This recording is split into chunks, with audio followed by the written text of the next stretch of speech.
വിഷയത്തില് ഇത്തരം കാര്യങ്ങൾ ഉണ്ടാകുമ്പോൾ തൽക്കാലത്തേക്ക് ആളുകളുടെ പ്രതിഷേധം തണുപ്പിക്കാനായിട്ട് ചെറിയ ചെറിയ വാഗ്ദാനങ്ങൾ നൽകി ആളുകളുടെ ശ്രദ്ധ തിരിച്ചുവിടുന്ന ഒരു നടപടിയാണ് നിലവിൽ കാണുന്നത്.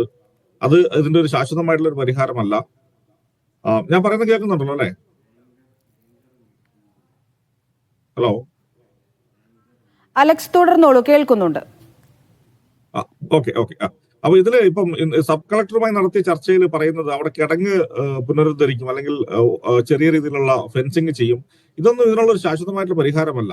നമ്മൾ മനസ്സിലാക്കേണ്ട ഒരു കാര്യം, ഇത് ആദിവാസിയാണ് കൊല്ലപ്പെട്ടത്. അവർ വനത്തിനുള്ളിൽ സ്ഥിരമായി നടക്കുന്ന വഴികളാണ്. അവർ വനവിഭവങ്ങൾ ശേഖരിക്കാൻ കാട്ടിൽ പോകുന്ന ആളുകളാണ്. അവിടെ കിടങ്ങ് കുത്തിയതുകൊണ്ട് എങ്ങനെയാണ് ആദിവാസികൾക്ക് സംരക്ഷണം നൽകാൻ കഴിയുക? ഈ വനം, നിലമ്പൂരിലെ വനം എന്ന് പറയുന്നത് ആദിവാസികൾ പരമ്പരാഗതമായിട്ട് ഉപയോഗിക്കുന്ന വനമാണ്. അവർക്കറിയുന്ന വനമാണ്, അവർക്കറിയുന്ന ആനകളും ഇതൊക്കെ പരമ്പരാഗതമായിട്ട് അവർ ഉപയോഗിച്ചിരിക്കുന്ന കാര്യങ്ങളാണ്. പക്ഷെ ദൗർഭാഗ്യവശാൽ ഈ അടുത്ത കാലത്തായിട്ടാണ് ഇത്രയും വലിയ രീതിയിൽ ആദിവാസികളെ പോലും ആന ആക്രമിച്ച് കൊല്ലുന്ന ഒരു രീതിയിലേക്ക് വന്നത്. ഇതിന്റെ അടിസ്ഥാനപരമായിട്ടുള്ള കാരണം ആനകൾക്ക് ആവശ്യമായ തീറ്റയും വെള്ളവും നമ്മുടെ വനങ്ങളിൽ ലഭ്യമല്ല എന്നുള്ളതാണ്. നിലമ്പൂർ കാടുകളിൽ തന്നെ നോക്കുകയാണെങ്കിൽ ഇപ്പം ഏറ്റവും കൂടുതൽ ആനകൾ തിന്നുന്ന ഒരു ഭക്ഷണമാണ് മുള എന്ന് പറയുന്ന സാധനം. മുള എന്ന് പറയുന്ന മുള്ളില്ലാത്തൊരു മുളയുണ്ട്. ആ മുള പോലും വനത്തിൽ അപ്രത്യക്ഷമായി തുടങ്ങിയിരിക്കുകയാണ്. കാരണം ആനകളുടെ എണ്ണം കണ്ടമാനം പെരുകിയതിന്റെ അടിസ്ഥാനത്തിൽ ഇത് മുളച്ചു വരുന്നതിന് മുമ്പ് തന്നെ ആനകൾ തിന്നു തീർക്കുകയാണ്. അപ്പോൾ തീറ്റയുടെയും വെള്ളത്തിന്റെയും ക്ഷാമമാണ് അടിസ്ഥാനപരമായിട്ട് ഈ ആനകൾ അക്രമാസക്തരാകാനോ പുറത്തേക്ക് ഇറങ്ങാനുള്ള കാരണം. ഇതിന്റെ പൂർണ്ണ ഉത്തരവാദിത്വം നമ്മുടെ വനം വകുപ്പിനാണ്. വനം വകുപ്പിന്റെ കൺട്രോളിലുള്ള വനത്തിൽ വനത്തിന്റെ ക്വാളിറ്റി കുറയുന്നു. അവിടെ മറ്റ് അധിനിവേശ സസ്യങ്ങൾ വളരുന്നു. തീറ്റയും വെള്ളവും ഇല്ലാത്ത അവസ്ഥ ഉണ്ടാകുന്നു. അതുകൊണ്ട് തന്നെ ആനകൾ കർഷകരുടെ പറമ്പിലേക്ക് ഇറങ്ങുന്നു. ഇതാണ് സംഭവിക്കുന്നത്. അപ്പൊ ഇതിന് പരിഹാരം എന്ന് പറയുന്നത് സോളാർ ഫെൻസിങ്ങോ അല്ലെങ്കിൽ ട്രെഞ്ചുകളോ ഒന്നും അല്ല. അതൊക്കെ താൽക്കാലികമായിട്ടുള്ള മുട്ടുശാന്തികൾ മാത്രമാണ്. കാരണം സോളാർ ഫെൻസിംഗ് ഒക്കെ ഒരു 1-2 മാസത്തിന് ശേഷം പ്രവർത്തനരഹിതമാകുന്ന കാഴ്ചയാണ് നമ്മൾ കാണുന്നത്.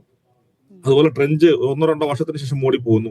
അതുപോലെ ആനമതിലാണ് ഒരു പരിധി വരെ ആനയ്ക്കെതിരെയുള്ള ഫലപ്രദമായിട്ടുള്ള ഒരു പ്രതിരോധ മാർഗം. നമ്മൾ കേരളത്തിൽ അത് കണ്ടതാണ്. പക്ഷെ കേരളത്തിന്റെ അതിർത്തി എന്ന് പറയുന്നത്, റവന്യൂ വനം വകുപ്പിന്റെ അതിർത്തി എന്ന് പറയുന്നത് 8000 കിലോമീറ്റർ ആണ്. ഒരു സൈഡ് മാത്രമേ ഉള്ളത്. ഈ 8000 കിലോമീറ്റർ നീളത്തിൽ ആനമതിൽ പണിയാനോ അല്ലെങ്കിൽ മറ്റു രീതിയിലുള്ള ട്രെഞ്ചോ ഫെൻസിങ്ങോ ഒന്നും സാധ്യമല്ല. അതുകൊണ്ട് തന്നെ ക്രമാതീതമായി പെരുകിയിരിക്കുന്ന ആനകളുടെ എണ്ണം ക്രമീകരിക്കുക എന്ന് മാത്രമേ ഇതിനുള്ള ഒരു പരിഹാരമുള്ളൂ. അപ്പൊ അതിലേക്ക് കാര്യങ്ങൾ മാറണം. അതിന് നിയമപരമായ തടസ്സങ്ങൾ നിലവിലുണ്ട്. ആ നിയമങ്ങൾ മാറണം. വൈൽഡ് ലൈഫ് പ്രൊട്ടക്ഷൻ ആക്ട് മാറണം. കേരള ഫോറസ്റ്റ് ആക്ടിൽ അതിനനുസരിച്ചുള്ള വ്യത്യാസങ്ങൾ വരുത്തണം.